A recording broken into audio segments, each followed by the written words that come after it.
ওনাদের সংসার কিন্তু বহু বছরের সংসার, জি বিএনপি জামাতের।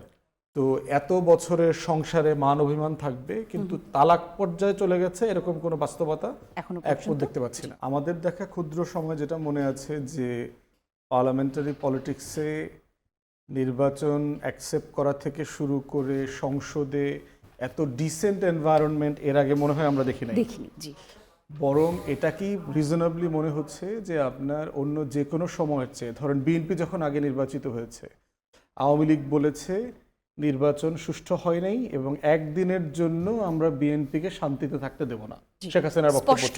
বক্তব্য ছিল। ইলেকশন ইঞ্জিনিয়ারিং নিয়ে আমরা বিভিন্ন কর্নার থেকে কিছু কথাবার্তা বলেছি, বাট মোটা দাগে সবাই বিরোধী দলে যারা আছেন নির্বাচন মেনে নিয়েছেন। বিএনপি তারেক রহমানের নেতৃত্বে সরকার গঠিত হয়েছে এবং বড় সিনিয়র নেতাদের ভিতরে আমরা এখন পর্যন্ত দেখি নাই যে খুব মেজর স্ল্যাং কেউ কারো বিরুদ্ধে ব্যবহার করেছে। জি মাননীয় প্রধানমন্ত্রী গুপ্ত শব্দটা ৩-৪ বার ব্যবহার করেছেন বিভিন্ন জায়গাতে একটু তির্যকভাবে। মির্জা ফখরুল সাহেব উনি জামাতের রাজনীতিকে নির্মূল করবার মতো একটা শব্দ ব্যবহার করেছেন। জি।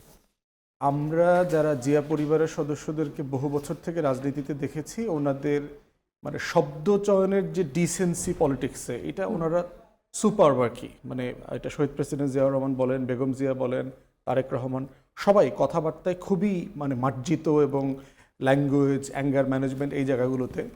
তো আর মির্জা ফখরুল ভাইকেও আমরা যারা লম্বা সময় থেকে ওনাকে খুব কাছ থেকে চিনি, উনি এই টাইপের মানুষ না।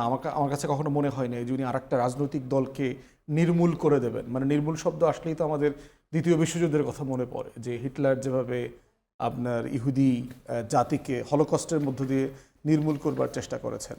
বিরোধী দলের জায়গা থেকেও এখন পর্যন্ত খুব মেজর সিনিয়র নেতারা সব দলেরই, যেটা আপনি এনসিপি বলেন অথবা জামাত বলেন, খুব গুরুত্বপূর্ণ স্ল্যাং ব্যবহার করেছে বলে আমার চোখে পড়ে নাই। বরং বিএনপির নেতারা স্পিকার থেকে শুরু করে, মাননীয় স্পিকার থেকে শুরু করে সংসদে সবাই বলছেন যে এত ভদ্র বিরোধী দল ওনাদের পার্লামেন্টারি লাইফে ওনারা দেখেন নাই। হেলাল ভাই তো পার্লামেন্টে ছিলেন।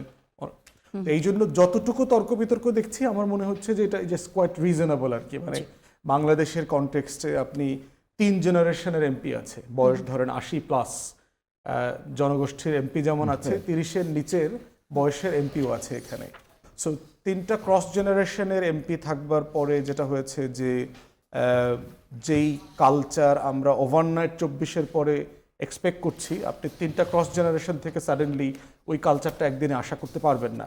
তো আমি বোধ করছি যে হ্যাঁ, বাইরে কিছু উত্তাপ আছে সার্টেনলি, ছাত্রদল শিবিরের সাথে ক্যাম্পাসগুলো নিয়ে বিভিন্ন জায়গাতে সংঘাত, সংঘর্ষ, অনলাইনে ফটোকার্ড, স্ল্যাং ব্যবহার করা, একজন আরেকজনকে খুবই বাজে ভাষায় বিভিন্ন দলের নেতাদেরকে ঘায়েল করবার চেষ্টা চলছে। এগুলো হচ্ছে পলিটিক্যাল কালচার, এডুকেশন, আমাদের আইটি লিটারেসি সব কিছু মিলায়ে একটা লম্বা আলাপের তর্কের ব্যাপার আর কি।